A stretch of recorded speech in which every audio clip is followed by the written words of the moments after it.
Pessoal, tudo bom com vocês?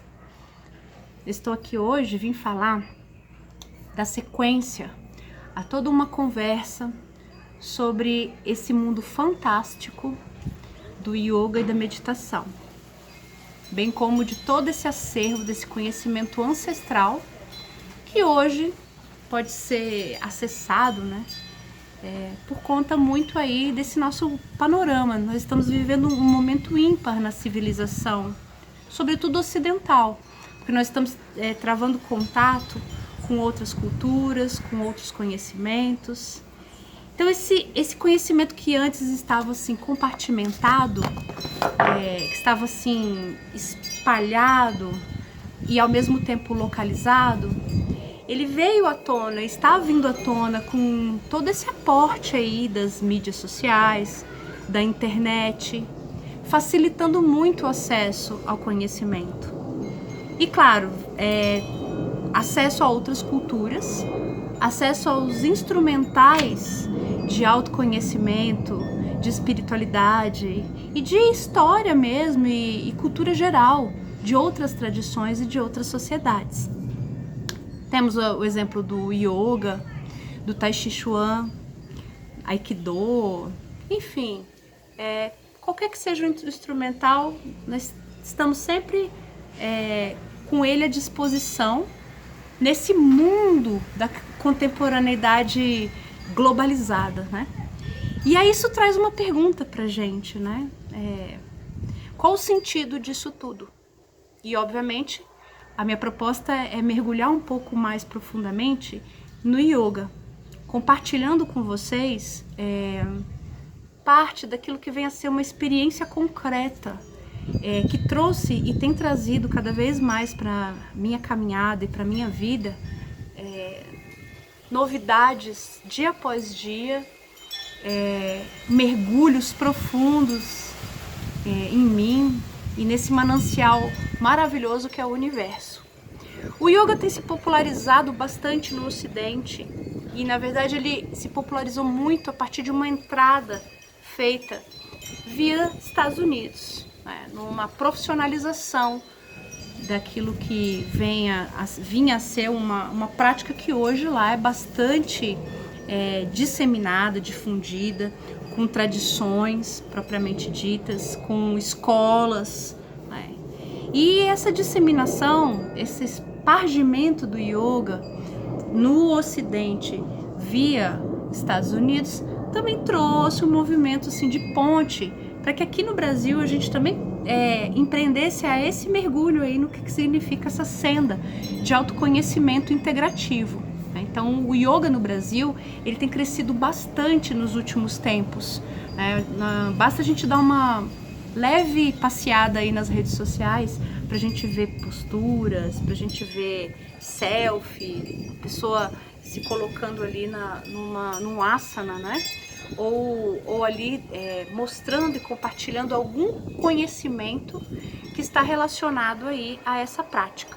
Mas se a gente olha sob uma perspectiva assim bem superficial e imagética, ou seja, a partir só do selfie e da explicação trazida no conteúdo dessas literaturas, ou que seja no conteúdo do que é compartilhado em outras mídias e redes sociais como YouTube, por aí vai, a gente corre o risco de não apreender um significado mais completo e complexo que traz pra gente as dimensões globais dessa prática, que ao mesmo tempo é um mergulho existencial naquilo que vem a ser as várias dimensões desse eu enquanto aqui encarnado. É importante entender a essência, importante entender a história e importante entender o papel do yoga numa trajetória de vida, num ethos, ou seja, num modo de vida. Por que isso, né? Porque o yoga ele é um darshana na estrutura indiana. O que é um darshana? Darshana tem um sentido de visão, um sentido visionário de se perceber, percorrer um caminho via tradição filosófica. Então ele é um sistema filosófico, mas ele não é um sistema filosófico especulativo, abstrato e conceitual, como aqui no Ocidente nós usualmente concebemos, quando a gente vai lá estudar filosofia, que a gente vai pensar em categorias puras como liberdade, como justiça, como integridade.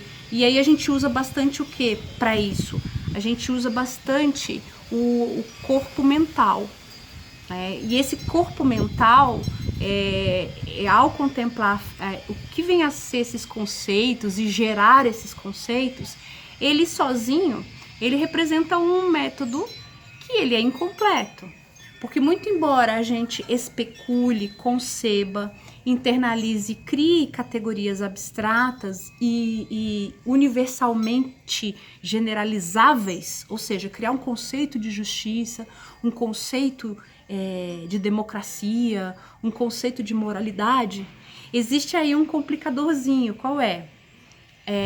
O compromisso com esse tipo de metodologia sob uma perspectiva meramente conceitual, tentando se explicar a realidade a partir dele.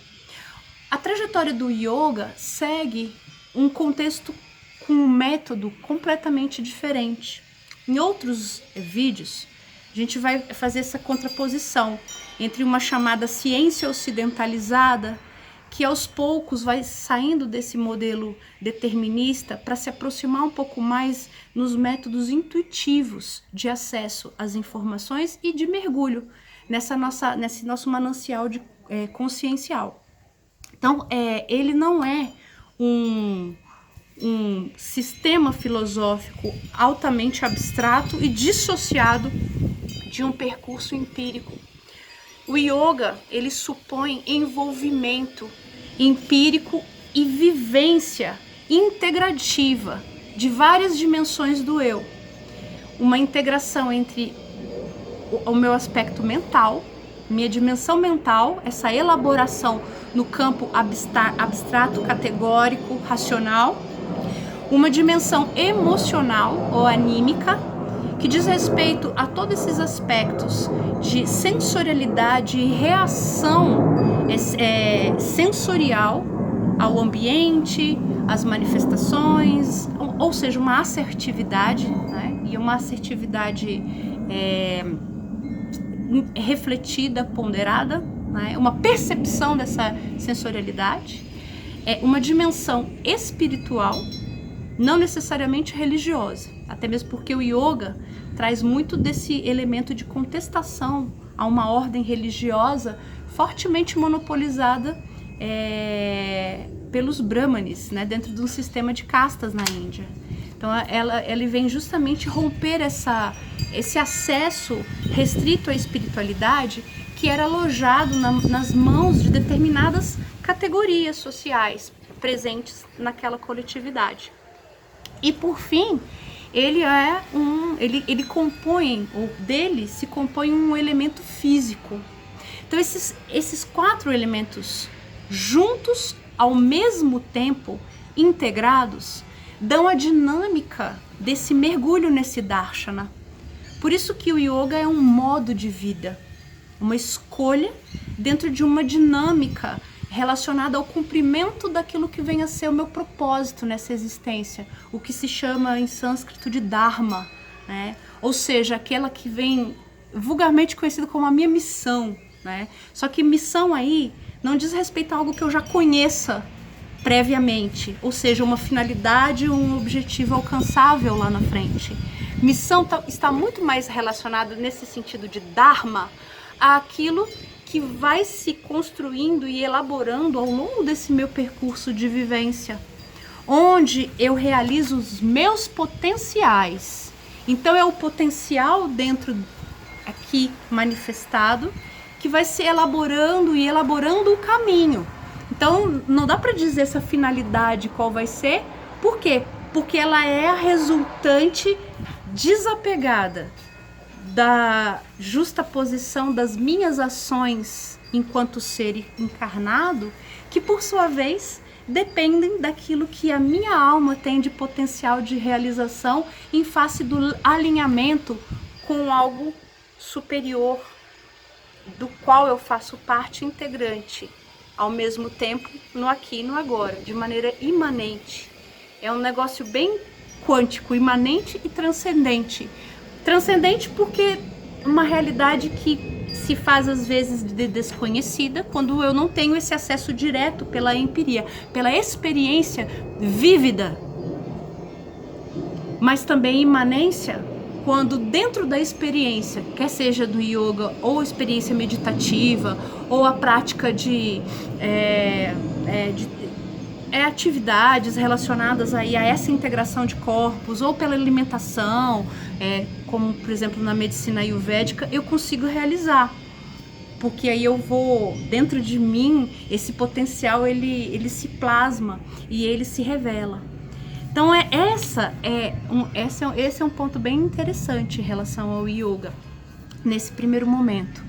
Ele não se confunde, yoga não se confunde, não se limita às posturas que são realizadas num tapetinho. Ele não se limita à nossa ida a um estúdio, a uma sangha ou uma comunidade que está ligada de maneira sinergética por esse propósito de realização dessas posturas. Aliás, postura e asana têm significados muito diferentes. O asana é a intromissão de toda essa perspectiva do que representa simbólica e mitologicamente cada uma das poses, com a internalização de um fluxo de energia vital, prana, na figura do pranayama, depois a gente vai ver isso, que é essa movimentação cíclica, esse vem e vai, que dentro da gente promove uma articulação maior em nível respiratório, uma ampliação da capacidade cardíaca e respiratória, e nos traz essa amálgama para que esses corpos todos se harmonizem e se integrem. Então no yoga a gente vai aos poucos experimentando a sensação de trazer a mente arredia e oscilante que está pensando numa conta para pagar, num problema para resolver, para o aqui e para o agora, para a respiração no momento presente. Respiração essa que inclusive sai daqui do tórax, da ofegância, da ansiedade e vai para o abdômen, ampliando quase em 60%, 70% a internalização dessa energia vital que compõe o universo todo e nos banha e que nós sorvemos o tempo inteiro nesse vem e vai, nesse fluxo. Então o yoga, antes de mais nada, é um fluxo que envolve vários elementos e vários componentes.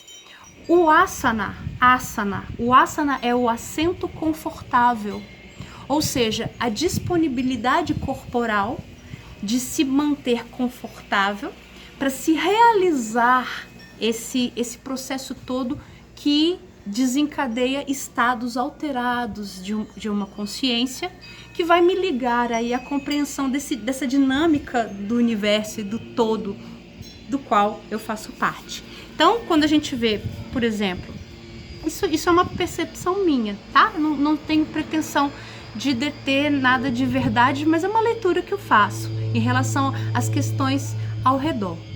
Quando a gente vê, por exemplo, um selfie de yoga, eu particularmente não acho que ali seja um asana, porque para o asana existir, existe todo um contexto de articulação do asana mentalmente.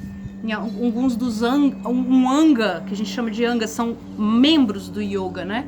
Ou você recolhe seus sentidos no pratyahara, ou você trabalha ali focando e concentrando no dharana, no dhyana. Então, são todos elementos, componentes que trazem essa devoção, essa entrega, que às vezes pode ser incompatível com uma finalidade ali imediata de pura e simplesmente fazer uma pose para um propósito específico, como por exemplo divulgação de um trabalho. Mas isso de maneira alguma quer dizer desmerecer ou desqualificar quem está fazendo isso. Só chamando a atenção por parte de quem está vendo, não de quem está fazendo, que o yoga não se confunde com a habilidade de se realizar em posturas difíceis. Porque porque a ideia de dificuldade, primeiro, ela está muito relacionada às limitações que nós colocamos diante da consecução dessas ações. E no segundo momento, porque isso vai depender diretamente da maneira como a pessoa que está ali vivenciando esse estado se coloca em relação à realização mais fluida ou com mais desafios em relação ao yoga.